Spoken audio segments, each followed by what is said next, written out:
At habang papalapit ang Kapaskuhan, marami rin sa ating mga kababayan ang magsisiuwi sa kanilang mga probinsya.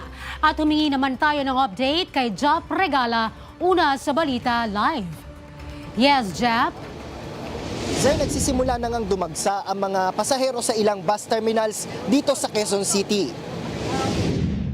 Ayon sa pamunuan ng bus terminal na ito, kahapon pa lang ay dagsa na mga pasaherong uuwi sa kani-kanilang probinsya. Anila, kahapon ay ilang mga pasahero na rin ang kanilang nireject dahil puno na ang kanilang booking pero marami pa anila ang sinubukang maghintay. Isa nga sa mga chance passenger dito, si Bien.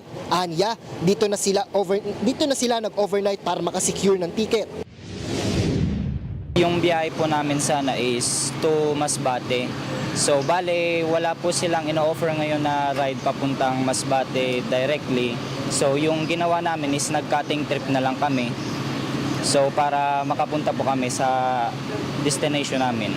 Chance passenger po kami kasi actually kahapon pa po kami dito.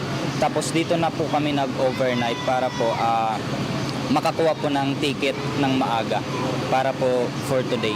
Ayon pa kay Bien, mas convenient kung sa online na lang mag-book para sa pagbili ng ticket.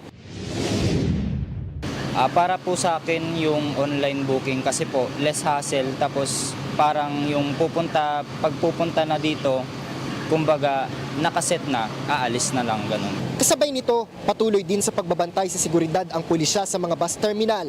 Walang patid ang pagmonitor at pag-iikot para matiyak ang kaligtasan hindi lang sa mga bus terminal kundi pati na sa mga lansangan.